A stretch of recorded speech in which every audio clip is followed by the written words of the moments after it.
Good morning everyone. BEd. ठीक है, आज हम बात करेंगे ईपीसी 2 के बारे में। ईपीसी 2 जो हमारा प्रैक्टिकल पेपर है, क्या नाम है इसका? Drama and art in education. ठीक है जी। ड्रामा मीन्स क्या हुआ? नाटक और कला। ठीक है, इसके बारे में हम जानेंगे। ठीक है, देखिए सबसे पहले हम जानते हैं ईपीसी का मतलब क्या होता है। ठीक है, हमारे पास जो है बीएड के दौरान 4 ईपीसी है, ईपीसी 1, 2, 3 एंड 4। तो ईपीसी का मतलब हमें पता होना चाहिए। सबसे पहले हमसे क्वेश्चन पूछा जाएगा कि what do you mean by EPC. EPC का मीनिंग है हमारा इनहांसिंग प्रोफेशनल कैपेसिटी। ठीक है, अब जो हमारा पेपर है उसका क्या नाम है? Drama and art. ड्रामा का क्या मतलब हुआ? किसके बारे में बात हो रही है? नाटक के बारे में बात हो रही है। आर्ट मैंने कला। ठीक है, उसको हमने एजुकेशन में लिया। किस लिए लिया, इसके बारे में हम बात करते हैं। देखिए आजकल का जो टाइम है, या फिर हम जनरली बात करते हैं स्टूडेंट्स के बारे में। ठीक है, सबसे पहले जो हमारा एम होता है वो क्या है? Developing imaginations and senses of appreciation. ठीक है, एस्थेटिक ऑफ आर्ट। हमने क्या करना है, बच्चों के अंदर जो है, बच्चे बहुत क्रिएटिव होते हैं, उनको चीज़ें सिखाने के लिए टीचर को भी क्रिएटिव होना बहुत ज़्यादा ज़रूरी है। तो क्या है, अगर स्टूडेंट, चाहे हम स्टूडेंट रहे हैं, चाहे आने वाले स्टूडेंट हैं, चाहे कुछ भी किसी भी कंसेप्ट में बात की जाए, तो स्टूडेंट का जो माइंड होता है, जो बच्चों का माइंड होता है, वो बहुत ज़्यादा क्रिएटिव होता है। ऐसे नहीं कि हम उनको सिंपल चीज़ें बताएंगे, वो एज इट इज़ उसको एक्सेप्ट कर लेंगे। उनको जो भी बताना है वो इस तरह से बताया जाए कि वो बहुत क्रिएटिव हो, बहुत सुंदर हो, जिससे कि उनको देख के बहुत ज़्यादा अच्छा महसूस हो। मीन्स वो एकदम से सीख जाए, एकदम से उनके माइंड में चीज़ें क्लिक कर जाए। तो ये क्या है? क्रिएटिविटी। अब क्या है, ये जो पेपर हमने पढ़ना है, देखिए हम कर रहे हैं बीएड कोर्स। ठीक है, तो अब ये पेपर हमने बीएड के दौरान क्यों पढ़ना है? ठीक है, ये भी क्वेश्चन हमारे माइंड में आता है कि भी हाँ, हमें आर्ट की और कला की क्या ज़रूरत है। तो क्या है, अपने जो भी हम पढ़ाने जा रहे हैं, जो भी हम बच्चों को बताने जा रहे हैं, जो भी हम किसी को सिखा रहे हैं, वो क्या होना चाहिए? क्रिएटिव होना चाहिए। क्रिएटिव मैंने उसको हमने क्रिएट किया हो, बनाया गया, किसी न किसी के द्वारा तो बनाया ही जाता है। ठीक है, और क्या हो, साथ में सुंदर हो, उसकी प्रेजेंटेशन है वो इस तरह से हो कि देखने वाले को देखते ही समझ में आ जाए, इसको बताने की ज़रूरत नहीं पड़े। या यूँ कहिए कि अपने कला को या अपनी किसी भी चीज़ को अपने हम बच्चों को पढ़ाने जा रहे हैं, कुछ सिखाने जा रहे हैं, एक लर्निंग प्रोसेस है। जब उनको सिखा रहे हैं तो उनको जो बताने का ढंग है वो इस तरह का हो कि बच्चे उसको बड़े इंटरेस्ट के साथ सुने। ठीक है, और क्या है, लर्न कर लें। लर्न करना मीन्स सीख जाना। ऐसा नहीं कि एकदम से उनको लर्न हो जाए, मीन्स वो चीज़ों को सीखने के लिए इंटरेस्टिंग हो। अगर बच्चे इंटरेस्टिंग नहीं होंगे, हम इंटरेस्टिंग नहीं होंगे, हम पढ़ाने में नहीं होंगे इंटरेस्टिंग, या बच्चे सुनने में इंटरेस्टिंग नहीं होगी, तो जो है टीचिंग का कोई फ़ायदा नहीं होगा। तो ये क्या है, हमारा जो पेपर है वो क्या है? Art and drama. अब हमने क्या करना है कि अपनी जो टीचिंग है उसको इंटरेस्टिंग बनाना है, ताकि बच्चों का हम इंटरेस्ट जो है जनरेट कर सकें, इंटरेस्ट पैदा कर सकें, और वो नई नई चीज़ों को सीख सकें। ठीक है जी, क्योंकि जो हमारी एजुकेशन है वो क्या है? चाइल्ड सेंटर्ड एजुकेशन है। ठीक है, बाल केंद्रित शिक्षा है। बाल केंद्रित शिक्षा का मतलब क्या होता है कि हमारा जो सेंटर पॉइंट है वो क्या है? स्टूडेंट है, और सारी चीज़ें उसकी चारों तरफ घूमती हैं। तो क्या है, उसी तरह ये जो हमारा पेपर है ड्रामा एंड आर्ट का, कला का पेपर है, इसमें हमने क्या करना है कि एक अपने अंदर की जो प्रतिभा है उसको डेवलप करना है। मतलब जो भी हमारे अंदर आर्ट है छुपी है, जैसे हम पहले आर्ट करते थे, पहले हम छोटे छोटे करते थे, फिर टाइम टू टाइम उन चीज़ों को छोड़ देते हैं। अब क्या है, हमने डिफरेंट तरीके से जो भी पोस्टर बनाना है, या यूँ कहिए कि हमने मॉडल बनाया है बच्चों के लिए, बच्चों को दिखाने के लिए, या पोस्टर बनाया है, या फिर ब्लैक बोर्ड पे कुछ लिखा है, तो किस लिए किया है? ताकि बच्चे उसको देखें, उनके अंदर एक क्यूरियोसिटी पैदा हो, एक इंटरेस्ट पैदा हो। तो ये क्या है, ये हमारे पेपर का अर्थ है, हमारे पेपर का मतलब है। ठीक है, अब हम बात करते हैं कि ये जो कला है, कला का क्या मतलब है, क्या अर्थ है इस कला का। ये जो ड्रामा हमने पढ़ना है, इसका क्या अभिप्राय है, हमने इसको क्यों पढ़ना है। सबसे पहले हम देखते हैं कला के बारे में। कला क्या है? देखिए कला क्या है, अब हम किसी भी चीज़ को शब्दों में तो नहीं बांध सकते, है ना, सिर्फ उसको एक्सप्लेन, उसको थोड़ा सा समझा सकते हैं। कला क्या है? कला के बारे में क्या क्या अनेक भारतीयों ने क्या कहा है?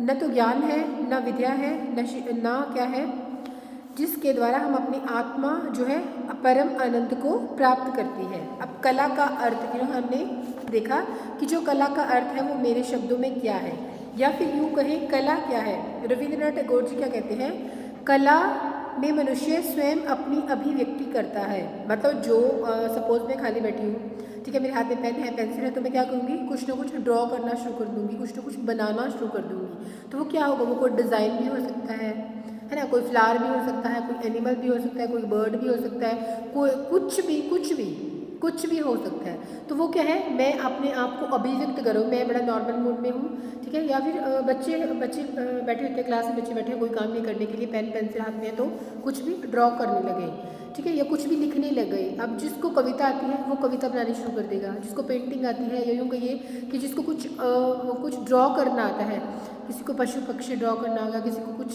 कोई डिज़ाइन ड्रॉ करना होगा, किसी को मैथमेटिक्स अच्छा में इंटरेस्ट है, किसी को जो है इंग्लिश के अल्फ़ाबेट्स में इंटरेस्ट है। तो हम कुछ ना कुछ हमारा हाथ जो है वो चलता रहता है। तो हम कुछ ना कुछ अपने आप को अभिव्यक्त करते रहते हैं, अपने आप को डिफाइन करना। तो रविंद्रनाथ टैगोर क्या कहते हैं, सत्यम शिवम और सुंदरम की बात करते हैं। वो कहते हैं जो सत्य है, सुंदर है, ठीक है, वही कला है। यानी कि मनुष्य के अंदर जो स्वयं अभिव्यक्ति, मनुष्य अपनी अभिव्यक्ति करता है, जिसके माध्यम से उसे कला कहा जाता है। फिर मैथिली शरण भी गुप्त जी भी क्या कहते हैं, कला क्या है, स्वयं की अभिव्यक्ति है, अपने आप को प्रेजेंट करना, अपने आप को रिप्रेजेंट करना, अपने इन चीज़ों के बारे में, या अपने आप को किसी के सामने एक्सप्लेन करना, ये सब क्या है, कला है, ठीक है। तो अब क्या है, अरस्तु जो है वो कहते हैं कला प्रकृति का अनुकरण है। अब भगवान ने ये प्रकृति बनाई है, इतनी सुंदर, ये सब कुछ है, तो ये क्या है, गॉड क्या हुआ, क्रिएटर हो गए गॉड, उन्होंने क्रिएट किया इस प्रकृति को। तो अब क्या है, प्रकृति के अंदर इतनी सुंदरता है, बहुत। अब हम किसी फूल को देखिए, हर फूल कोई किसी से मैच नहीं करता, सब डिफरेंट है, ठीक है। रोज़ को लेते हैं, गेंदे को लेंगे, चंपा को लें, या जितने भी चीज़ें हैं, फूल पत्तियाँ, कुछ भी आप देख सकते हैं कि सब डिफरेंट है, ठीक है। तो ये उस प्रभु की प्रकृति है, उस प्रभु के द्वारा इसका निर्माण किया गया है। तो ये प्रकृति के अंदर कितनी सुंदरता है, ठीक है। तो ये क्या है, अपने आप को अभिव्यक्त करने का तरीका हो गया। तो आगे क्या कहते हैं, अरस्तु ने भी क्या कह दिया कि प्रकृति का अनुकरण करना, प्रकृति के अंदर ही बहुत सुंदरता है, ठीक है, इसका अनुकरण करना ही सुंदरता है, ठीक है। आगे हम बात करते हैं किसके बारे में, कहते हैं देखिए, अगर हम कहें, मैं किसी को बोलूं कि आप बताइए कि मुझे कला क्या है, तो क्या होगा, हर इंसान का इसके लिए एक अलग मतलब होगा, हर इंडिविजुअल अपने अकॉर्डिंग इसके बारे में बताएगा। जिसको डांस करना अच्छा लगता है उसके जो है उसके लिए डांस कला हो गई, जिसको कविता करना अच्छा लगता है उसके लिए कविता उसकी कला हो गई, जिसको म्यूज़िक अच्छा लगता है, या जिसको जो राइटर है जिसको कविता लिखना अच्छा लगता है उसके लिए उसकी कविता उसकी कला हो गई। तो ऐसा है, हम इसे इन एक शब्दों में बांध नहीं सकते। क्या है, स्वयं को अभिव्यक्त करना, ठीक है। कला क्या है, अपनी भावनाओं की अभिव्यक्ति है, ठीक है। कला को बताने के जो माध्यम है वो असीमित है, कला के जो माध्यम है वो असीमित है, हम इन्हें शब्दों में नहीं बांध सकते, ठीक है जी। ये हो गया, इन शॉर्ट हम क्या बोलेंगे, कला क्या है, स्वयं को अभिव्यक्त करना क्या है, कला है, ठीक है। अब कला के माध्यम की अगर हम बात करें, ठीक है, कौन कौन से माध्यम है, माध्यम का मतलब होता है कि हम किस तरह से कला को प्रेजेंट कर सकते हैं, किस तरह से बता सकते हैं। तो सबसे पहले क्या लिखेंगे हम लोग, नंबर 1 चित्रकला, नंबर 2 मूर्तिकला, नंबर 3 आ जाएगा हमारा काव्य कला, उसके बाद आएगा संगीत कला, ठीक है, और उसके बाद आ जाएगा हमारा वास्तुकला, ठीक है। सबसे पहले हमने बात की किसके बारे में, कि चित्रकला, ठीक है। चित्र से क्या अभिप्राय हो गया, चित्र देखिए, पहले जब हमारी सभ्यता शुरू हुई, बहुत प्राचीन काल की बात है, तो जब भी हमने खोज करनी शुरू की तो सबसे पहले हमें इतिहास में क्या मिला, चित्र मिले। और वो चित्र क्या थे, पशु पक्षियों के चित्र थे, कुछ भी ड्रॉ किया हुआ था। मोहनजोदड़ो की बात करें, जहाँ से सभ्यता स्टार्ट हुई, कोई चित्र बने हुए थे, ठीक है, पशुओं के चित्र बने हुए थे, लिपि लिखी गई थी, अलग अलग भाषा उसमें लिखी हुई थी, कुछ हम पढ़ पाए हैं, कुछ हम नहीं भी पढ़ पाए हैं। तो ये क्या है, सबसे पहले क्या हुआ, सबसे पहले जो था वो क्या था, अपने आप को बताने का, अपने आप को प्रेजेंट करने का जो माध्यम था वो क्या थे, चित्र थे, ठीक है। चित्र के बाद दूसरे नंबर पर दूसरे नंबर पर जो टर्न आती है वो आती है मूर्तिकला की, ठीक है। मूर्ति का क्या मतलब हुआ कि हड़प्पा सभ्यता की जब खोज की गई तो हमें क्या मिली, टूटी हुई मूर्तियाँ मिली, ठीक है। कुछ किसी का ऊपर का पार्ट नहीं था, ठीक है। तो कुछ खंडित फॉर्म में थी, कुछ जो है मान लीजिए ताम्रपत्र मिले, बहुत सारी चीज़ें मिली। लेकिन उनमें जो हमें क्या प्राप्त हुए, कहाँ से हमने अंदाज़ा लगाया, जब हमने मूर्तियों को देखा तो ये अंदाज़ा लगाया कि इस तरह की सभ्यता थी, इस तरह के जो है चीज़ों को फॉलो किया जाता था, इस तरह के जीव जंतु थे, या मतलब लोगों का जो है, लोगों का मूर्ति के अंदर विश्वास था, या मूर्ति कला के अंदर लोग चीज़ों का मूर्तियों के रूप में निर्माण करते थे। तो सेकंड क्या हुआ, सिंधु घाटी की सभ्यता से हमें ये पता चला कि उस समय लोग मूर्तियों का, या यूँ कहिए कि मिट्टी की मूर्तियाँ बनाते थे, या जो भी उस टाइम उनको चीज़ें अवेलेबल थी उनकी मूर्तियाँ बनाई जाती थी। तो यानी कि चित्रकला के बाद दूसरा नंबर आता है हमारा मूर्तिकला के बारे में। फिर उसके बाद बात करते हैं वास्तुकला। अब ये भी सब कलाएं हैं हमारी। वास्तुकला क्या मतलब हो गया, आर्किटेक्चर, ठीक है। आर्किटेक्चर से हम क्या इस बारे में बताएंगे कि जो नगरीय सभ्यता थी उस टाइम की, जो सिंधु घाटी की सभ्यता की अगर हम पढ़ते हैं, देखते हैं, तो वहाँ पर क्या था कि उनका एक सिस्टम था। नगर थे, उनके नगर बसे हुए थे, इस तरह से उनके बाथरूम थे, इस तरह से उनके कोर्ट यार्ड थे, इस तरह से उनके आंगन होते थे, यहाँ उनके जो है स्नानागार थे। तो ये डिफरेंट चीज़ों, मतलब इस तरह से इतनी चौड़ी उन्होंने सड़कें बनाई हुई थी। यहाँ पे पानी का निकास का स्थान था, फिर शहर के बाहर ऐसा था, उनका मुख्य द्वार ऐसा था। तो ये क्या है, एक रहने का उन्होंने अपना एक लिविंग स्टैंडर्ड बताया हुआ कि किस तरह से रह रहे थे। गलियों का पानी, गलियाँ कैसे साफ होती थी, पानी का निकास जो था वो किस तरफ था। तो ये क्या बताना चाह रहे हैं, ये आर्किटेक्चर, ठीक है, वास्तुकला को बता रहे हैं कि किस तरह से उन्होंने अपने रहने के जो स्थान थे उनको किस तरह से जो है बनाया हुआ था, या यूँ कह लीजिए कि जिन स्थानों पर रहते थे उनकी जो है मेंटेनेंस किस तरह से वो करते थे, ताकि नीट एंड क्लीन रहे, बीमारी वगैरह उस टाइम ना फैले। तो इसे क्या कहा गया, ये जो आर्ट है मकान, घरों को बनाने की, शहर को या नगर को बसाने की जो आर्ट है, उसे क्या कहा गया, वास्तुकला कहा गया। मतलब उनको देख के, उस सभ्यता को देख के हम अंदाज़ा लगाते हैं कि उस समय किस तरह के लोग थे, क्या पहनते थे, क्या उनका खान पान था, किस तरह का उनका लिविंग स्टैंडर्ड था, इन सब के बारे में हमें पता चलता है, ठीक है जी। उसके बाद हम बात करते हैं काव्य कला की, ठीक है। अब हम जब काव्य कला की बात होती है तो हमें क्या पता चलता है, किसी की मानसिक स्थिति का, ठीक है। काव्य क्या है, कविता क्या कहलाती है, मानसिक स्थिति के बारे में, उसके मन के भावों के बारे में हमें नॉलेज देती है, हमें बताती है। तो ये क्या है, भावनाओं को किस तरह से व्यक्त किया जाता है, अपनी भावनाओं को किस तरह से व्यक्त किया जाता है, संगीत के माध्यम से।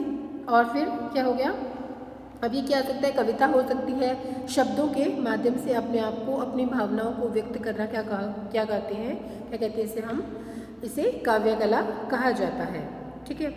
अब काव्य के अंदर क्या आएगा, लय होगी, ठीक है। हर कोई सिंगर तो नहीं हो सकता, ठीक है, गाते तो हम सब लोग हैं, लेकिन लय के साथ, सुर के साथ जो है कुछ लोग ही गा पाते हैं। तो इसमें लय का ध्यान रखना पड़ता है, सुर का ध्यान, ताल, राग, ये सब, इन सब चीज़ों का ध्यान रखना बहुत ज़्यादा आवश्यक हो जाता है।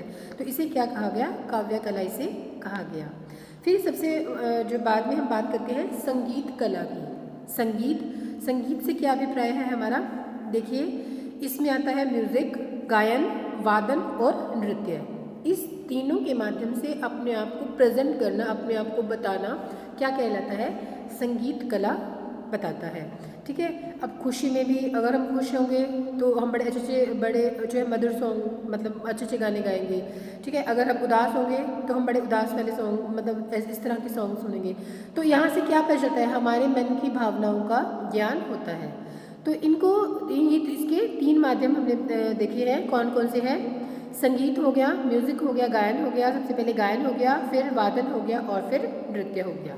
तो इस तरह से ये क्या है, अपने आप को प्रेजेंट करने के या स्वयं को अभिव्यक्त करने के माध्यम है।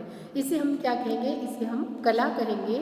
कला क्या है, स्वयं की अभिव्यक्ति करना या अपनी दबी हुई भावनाओं के बारे में बताना या प्रकृति का अनुकरण करना, ठीक है। कला क्या कहती है, कला आत्मा का ईश्वरीय संगीत है, इसे कला कहा जाता है, ठीक है। तो ये है हमारा इंट्रोडक्शन कि आज का जो पेपर है हमारा EPC 2 है, जो drama and art in education, कि इसमें कला किसे कहते हैं और कला के कौन कौन से माध्यम हैं, ठीक है। तो ये सब आपका थ्योरी पार्ट है, सब आपको पहले, ठीक है, पहले सबसे पहले आप इंडेक्स बनाएंगे, ठीक है। उसके बाद आप लिखेंगे सबसे पहले कला क्या होती है, कला के बारे में, फिर उसके माध्यम के बारे में। पहले हम थ्योरी पार्ट करेंगे, उसके बाद हम जो है इसका प्रैक्टिकल करेंगे, जो चीज़ें हैं वो ड्रॉ करेंगे। Thank you so much.